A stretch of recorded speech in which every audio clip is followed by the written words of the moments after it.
Good morning. Our scripture reading this morning will be from Matthew chapter 23, verses 1 through 3. So I'd encourage you to open the scriptures, whether paper or paperless, and let's put our eyeballs on it and read together. Matthew chapter 23, verses 1 through 3. Then Jesus spoke to the multitudes and to his disciples, saying, "The scribes and the Pharisees have seated themselves in the chair of Moses. Therefore, all that they tell you to do, do and observe, but do not do according to their deeds, for they say things and do not do them."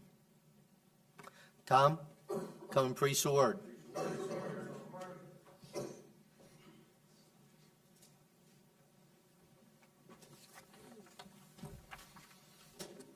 Well, good morning. Last week we spent some time in Mexico at the children's home, and as we were there, we got to sit and visit with the kids for every meal. And when we were sitting at the table, we would often ask each other questions just to try to get to know each other a little better. And so we took our turns asking questions. And I think I was asked the same question at every table. It was, "Película favorita?" What's your favorite movie? And so we got to talk about our movies. At least I did the best I could, speaking about my movie anyway, that I liked the best. And for them, it was always, every table was either Avatar or Avengers. Those are the two movies they liked the most.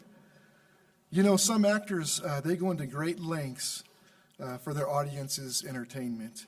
They put themselves through extreme methods to make their performance a little more believable, to help them to pretend to be something or someone that they're not.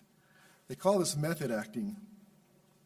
Leonardo DiCaprio won an Oscar for his role that when he pretended to be someone he was not. He was pretending to be a frontiersman from the 1820s. His character was trying to survive the wilderness after a bear attack, and Leonardo implemented this method acting by climbing in and out of frozen rivers and spending nights outside in the freezing weather and sleeping inside of only an animal carcass and eating very little food. Now, these methods caused him to get into a hypothermic state, and that's when he would perform for the filming of this movie. But he won an Oscar. Of course, this seems extreme, and especially when it's just for entertaining purposes.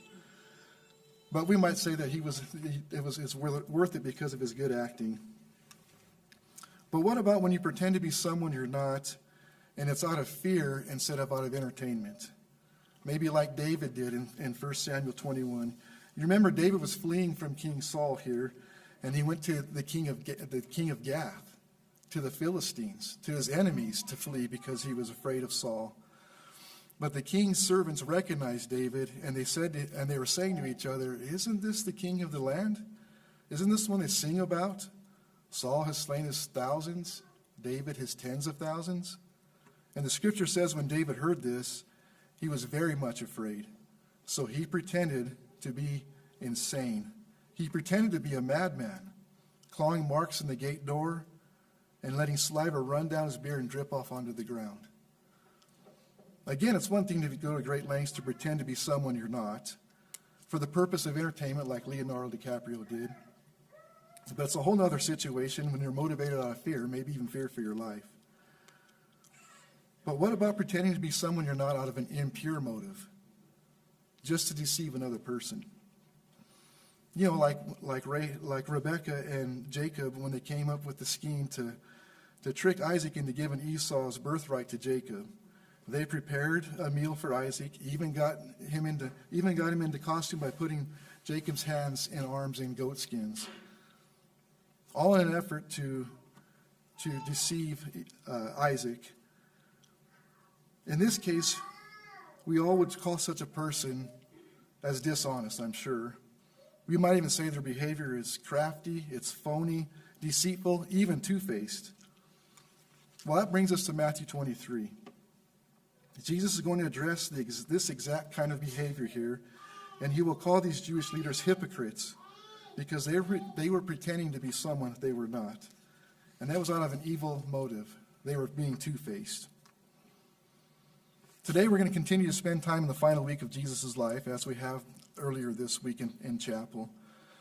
We know that during Jesus' ministry, his claim to be Christ has been under attack, and his claim to be the Christ has been under attack as well. These Jewish leaders have always been in opposition to Jesus, and really since the Sermon on the Mount, their opposition has steadily increased. They have become especially indignant after the desperate pleas of salvation that Ron talked about at the triumphal entry earlier this week.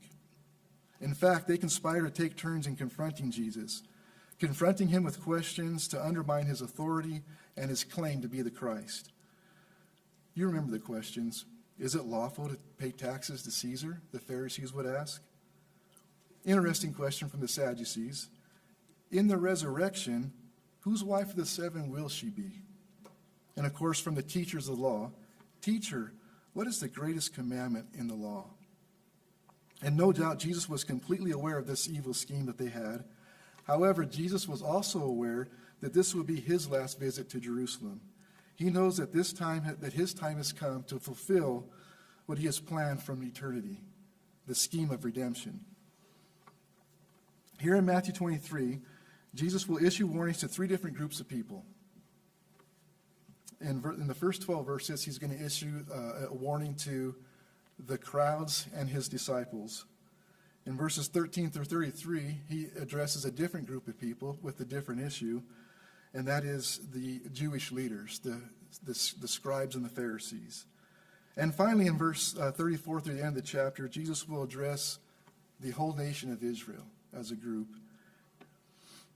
Now, Tim just read to us in chapter 23, verse 1 through 3 of Matthew, and really at the end of verse 3 there, for they say things and do not do them, is kind of the theme that runs through this whole chapter. Your version may say, for they preach, but they do not practice. So the question I have for us to start this morning is, who are they? Well, of course we know who they are. They are the Pharisees and the scribes. It says that in verse 1. But who are they really? Jesus begins to reveal their true character of these Jewish leaders, and we'll start reading in verse 4. It says, they tie up heavy burdens and lay them on men's shoulders, but they themselves are unwilling to move them with so much as a finger. But they do all their deeds to be noticed by men, for they broaden their phylacteries and lengthen their tassels of their garments. They love the place of honor at banquets and the chief seats in the synagogues, and respectful greetings in the marketplace, and being called rabbi by men. So we see here that Jesus really starts to reveal their true character. They are the ones that love to exalt themselves. They exalt themselves even above God. They do this by heaping more and more traditions onto God's law and expecting the people to follow them. They're making the standards too high. They're not attainable, when God never intended this to be. In fact, God's commands were never meant to be too difficult or too burdensome. He has always made them within our reach. They're attainable for us. We see this in Deuteronomy chapter 30 and again in 1 John chapter 5. Now, these leaders also wanted to be exalted by man rather than God. They are men pleasers, not God pleasers.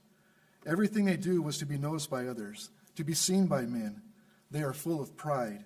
They have no humility, and they only want to exalt themselves. They do this by the clothing they wear. They do this by the position that they take in the places of honor. And they do this by how they wanted to be greeted in public. You see, they loved for the attention to be on themselves. And ultimately, what they truly believed was this, that they were not of the people that they served, they are above the people they served.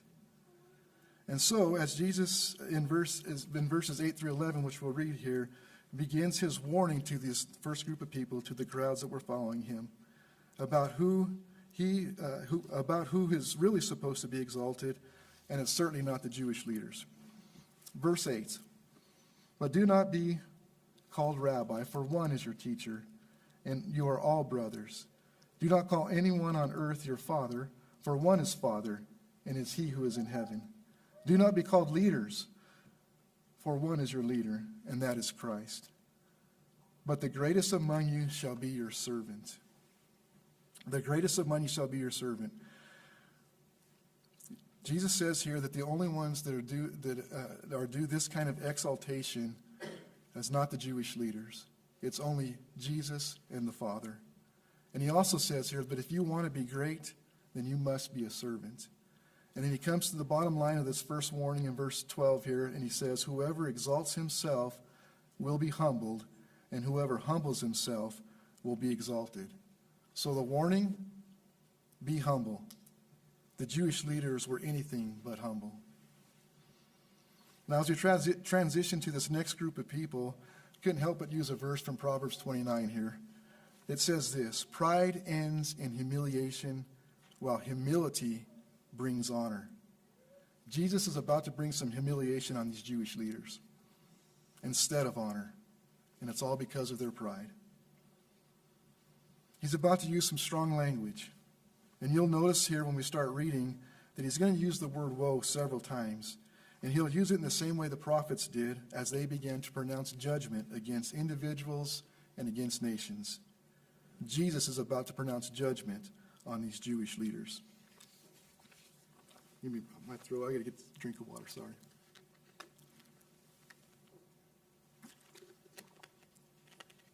We'll pick it up here in verse 13. But woe to you, scribes and Pharisees, hypocrites, because you shut off the kingdom of heaven from people, for you do not enter in yourselves, nor do you allow those who are entering to go in. Woe to you, scribes and Pharisees, hypocrites, because you devour widows' houses. For a pretense you make long prayers. Therefore you will receive greater condemnation.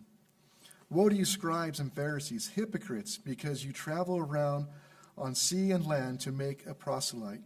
And when he becomes one, you make him twice as much a son of hell as yourselves. Pretty strong words. Jesus here gives us the image of a gatekeeper. This gatekeeper, as we know, has control over who goes in and out of the city. These leaders pretend to be great missionaries and serve God. They travel great lengths to convert a single Gentile to Judaism. But they also believe that they have the authority to grant entrance into the kingdom of heaven. And although the kingdom of heaven was right there in front of them, Jesus is standing right there and has been for a few years, these leaders did everything within their power to prevent others access to the kingdom of heaven. They saw themselves as the judge. They were to determine who was worthy to have access to the kingdom, not Jesus. And yet they abused their power by shutting out, again, I see that door shutting, out on the most vulnerable people in their community instead of advocating for them. Jesus will continue to pronounce judgment beginning in verse 16. He says, woe to you blind guides who say, whoever swears by the temple, that is nothing. But whoever swears by the gold of the temple, they're obligated. You fools and blind men, which is more important, the gold or the temple that sanctified the gold? And whoever swears by the altar, that is nothing. But whoever swears by the offering on it, he's obligated. You blind men, which is more important, the offering or the altar that sacrifice, or the altar that sanctifies the offering? Therefore, whoever swears by the altar swears by both the altar and everything on it. And whoever swears by the temple swears by the temple and by him who dwells in it. And whoever swears by heaven swears by both the throne of God and by him who sits upon it. Woe to you, scribes and Pharisees, hypocrites! You tithe mint and dill and cumin, and have neglected the weightier provisions of the law, justice, mercy, and faithfulness. But these are the things that you should have done without neglecting the others. You blind guides who strain out the gnat and swallow the camel. You see, the scribes took their pride in tracing themselves back to Ezra. Ezra was recognized both as priest and expert of the law. And Scripture tells us that Ezra had set his heart to study the law of the Lord and to do it and to teach it. And yet Jesus will confront them here and let them know that they have a lack of understanding. So Jesus is really saying to these guys, you're no Ezra. You have no understanding of God's law and of what's important in God's law. In fact, you neglect the very essence of what it provides: justice, mercy, and faithfulness. You can only pretend to understand it. You're a blind guide, straining out the gnat and swallowing the camel. As we continue to read in verse 25, we're going to quickly see that Jesus is going to expose the facade that these leaders were. Verse 25. Woe to you, scribes and Pharisees, hypocrites, for you clean the outside of the cup of the dish, but the inside they are full of robbery and self-indulgence. You blind Pharisees, first clean the inside of the cup of the dish, so that the outside may become clean also. Woe to you, scribes and Pharisees, hypocrites, for you are like whitewashed tombs, which on the outside appear beautiful, but on the inside they're full of dead men's bones and all uncleanness. So you too outwardly appear righteous to men, but inwardly you are full of hypocrisy and lawlessness. Woe to you, scribes and Pharisees, hypocrites, for you build the tombs of the prophets and adorn the monuments of the righteous. And you say, if we had been living the days of our fathers, we would not have been partners with them in the shedding the blood of the prophets. So you testify against yourselves that you are the sons of those who murder the prophets. Fill up, then, the measure of the guilt of your fathers. It's a facade. Jesus exposes their facade. These men only pretended to be clean on the outside. They only pretended to be righteous in front of others. They only pretended to be different than their fathers were. But Jesus is pulling off their mask and revealing their true identity. And once again, it's who they were on the inside. They were defiled, full of greed, self-indulgent. They were full of death and hypocrisy, lawlessness. He would say, you are snakes, and you come from a long line of snakes.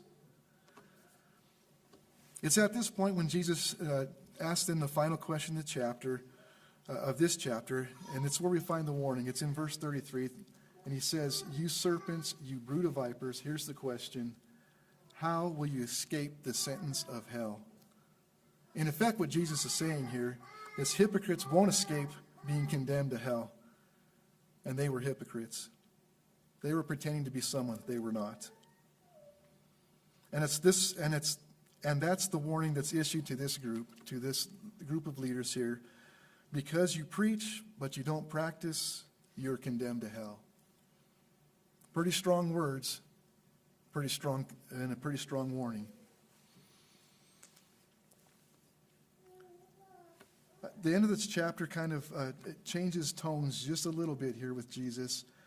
We see for sure that Jesus is going to send some people to kind of reach these folks yet again.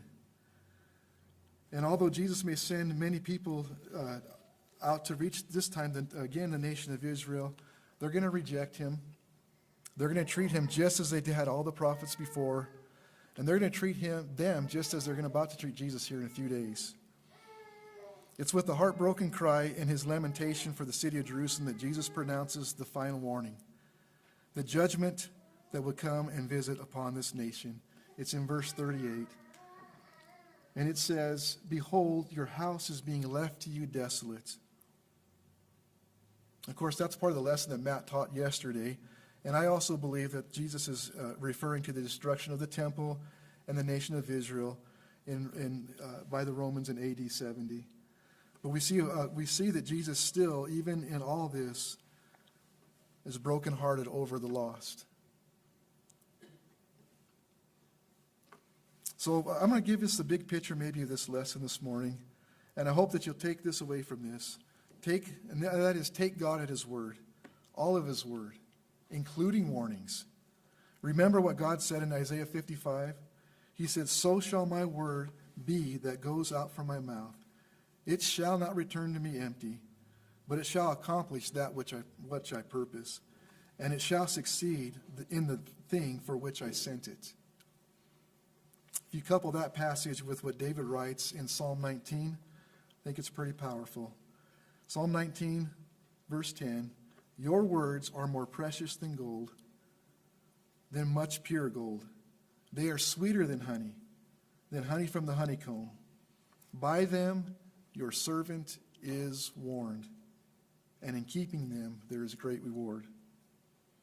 So heed God's warning. That's the big picture from the lesson of Matthew 23 this morning. I want to close by saying this. The scribes were considered to be experts of the law. They were students of the law.